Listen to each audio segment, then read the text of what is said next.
Estamos de volta para o segundo capítulo da nossa temporada Amigos de Fé.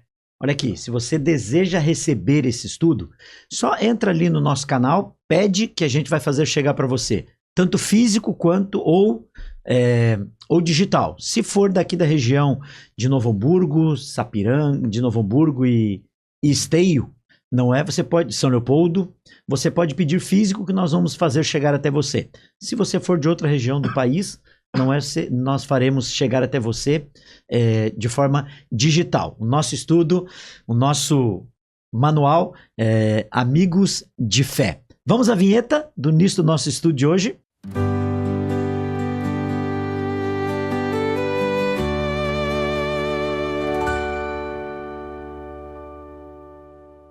E temos aqui conosco, novamente, o pastor Leonardo e pastor Rafael Nobre.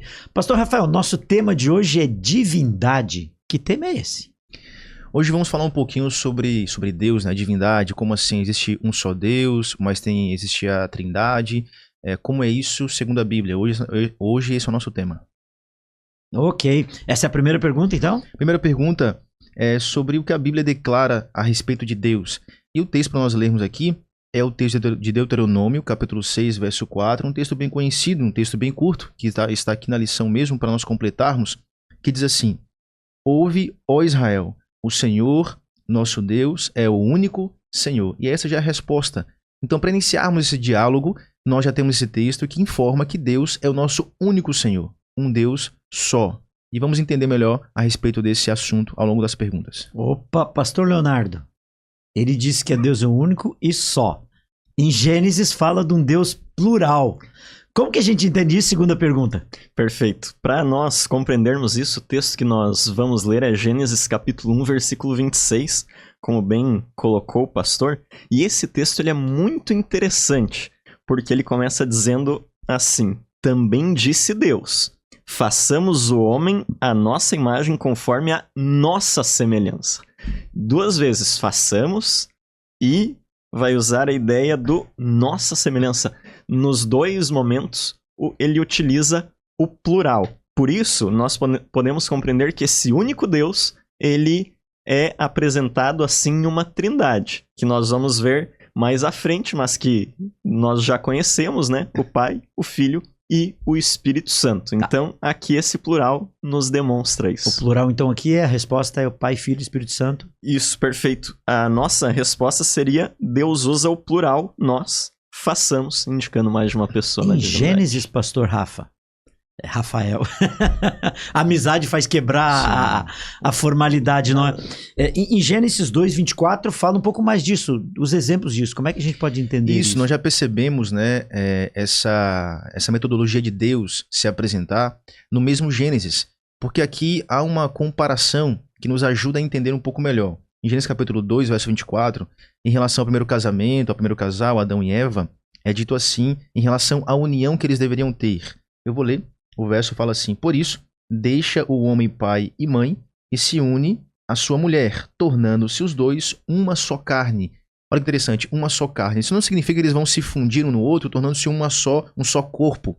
Mas essa expressão, que até no hebraico é a palavra echad, denota uma união entre mais de uma pessoa. Sim. Uma palavra só, que se refere a algo, mas composto por mais de uma entidade, mais de uma pessoa. Por isso, esta união que o casal deve ter é semelhante à união perfeita que há entre as três pessoas da divindade. Bonito, né? Legal esse exemplo bíblico que nós vemos. Então, a pergunta direta ali é... A resposta é tornando-se uma só carne. Tornando uma só carne. Pastor Leonardo, vamos agora destrinchar um pouquinho essa questão da trindade aí.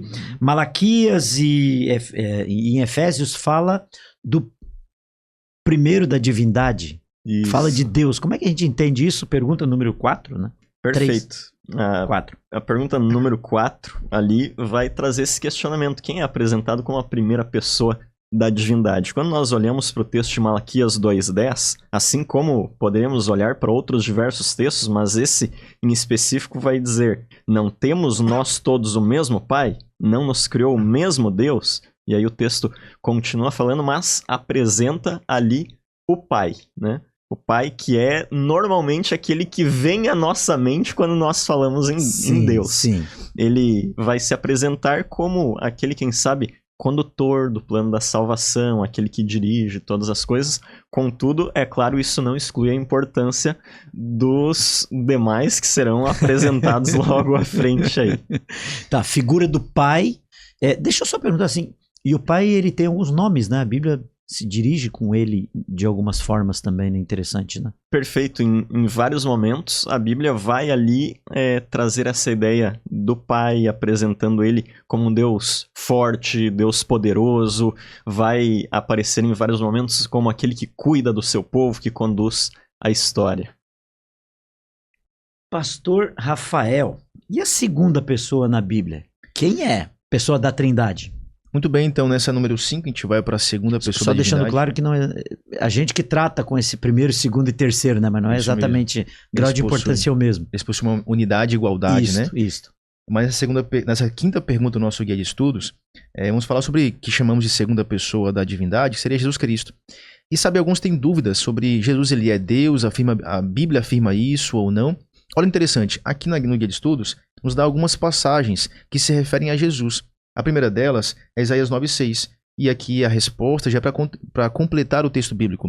Sim. Que diz assim, olha, a respeito da criança que nasceria o Messias, os nomes dele seria Maravilhoso Conselheiro, Deus Forte, Pai da Eternidade, Príncipe da Paz. Aqui Jesus é chamado de Deus Forte. No próximo texto de João 20, 28, é quando Tomé então declara sua fé em Jesus. Ele fala assim, olha, Senhor meu e Deus meu, a respeito de Jesus. Hebreus 1, verso 8, é um texto que fala a respeito do Filho também, Deus falando ao Filho, e é dito assim, o teu trono, ó Deus, é para sempre.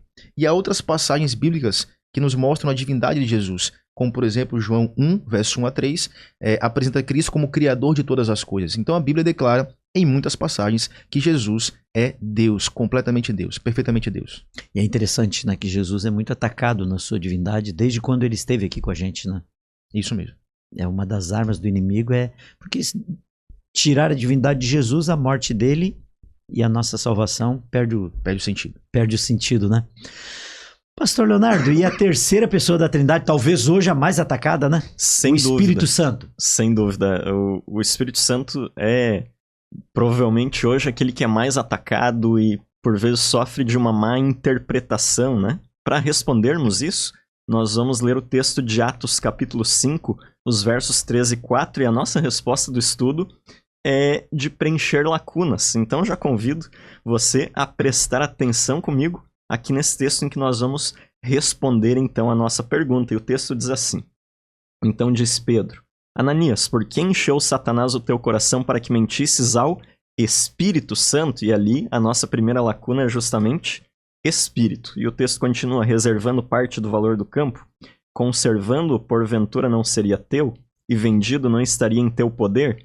Como, pois, assentaste no coração este desígnio, não mentistes aos homens, mas a Deus. E aqui o texto coloca muito claramente o Espírito Santo como Deus, e não meramente como um poder impessoal, uma energia que paira por aí, como é muitas vezes interpretado, mas na Bíblia nós podemos perceber muito claramente que o Espírito Santo fala, o Espírito Santo decide, o Espírito Santo guia, o Espírito Santo tem emoções, e em vários momentos ele vai aparecer atuando não simplesmente como uma força, mas como um ser pessoal.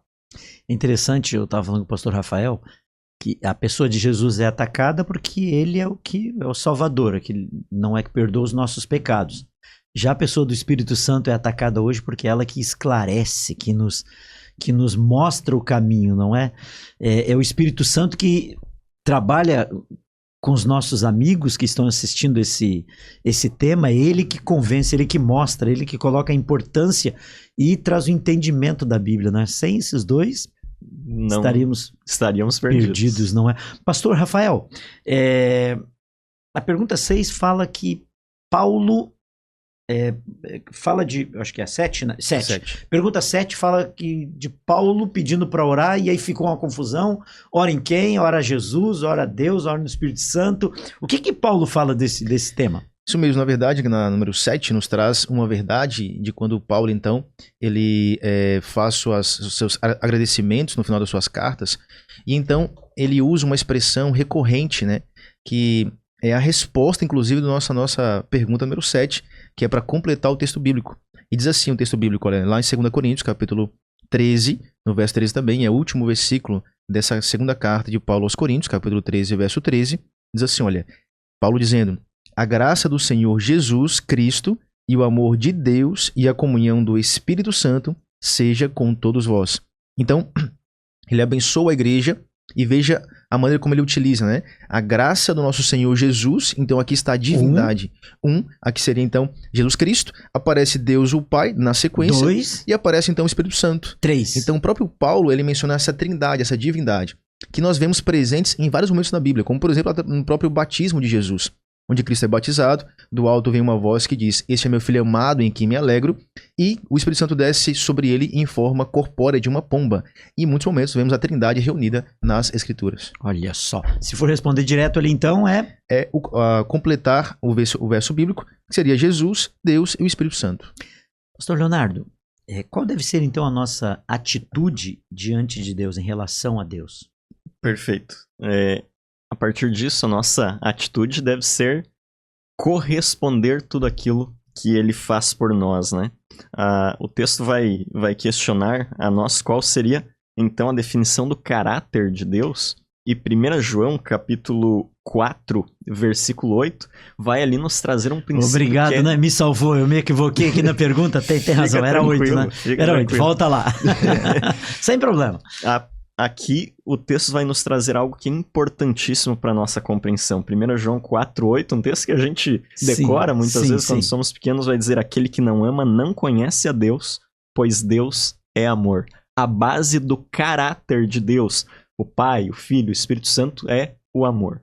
O que é realizado por nós é por amor. Se o Pai envia o seu Filho, é porque nos ama. Se o Filho aceita e vem, é porque nos ama. Se o Espírito Santo segue hoje atuando, é porque a base do seu caráter é amor, e essa seria a nossa resposta. A definição é amor.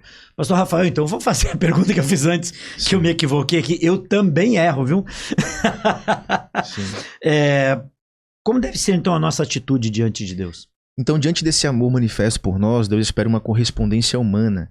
E através dos mandamentos mesmo, nós vemos esse apelo a Deus para que nós possamos também amá-lo sobre todas as coisas. Então, Marcos 12, verso 30 diz: amará, pois, Marcos 12, verso 30, né? Esse é quando Cristo, então, ele resume os mandamentos em 2, e nesse resumo ele fala assim, verso 30, amarás, pois, o Senhor teu Deus de todo o teu coração, de toda a tua alma e de todo o teu entendimento e de toda a tua força. Então, isso que Deus espera de nós, amarmos Ele com todas as nossas forças e com o nosso entendimento. Isso tem a ver com nos aplicarmos a estudar a palavra, conhecer a Deus, conhecer suas verdades e suplicar o poder dele para vivermos essa verdade. Isso que Deus espera de nós. Amém? Olha só que coisa linda. Além de amar, o que devemos procurar fazer então, pastor Leonardo? Perfeito. Nós vivemos uma cultura hoje que muitas vezes trata simplesmente do amar e para por aí. Mas é interessante que Jesus, na última ceia, João capítulo 14, versículo 15, ele vai estar ali conversando com os discípulos sobre uma série de assuntos que serão importantes. E ele diz assim, então, em João 14, 15, se me amais, guardareis os meus mandamentos. Não basta nós amarmos, nós demonstramos o amor obedecendo aquilo que ele nos pede, fazendo aquilo que ele nos pede, né?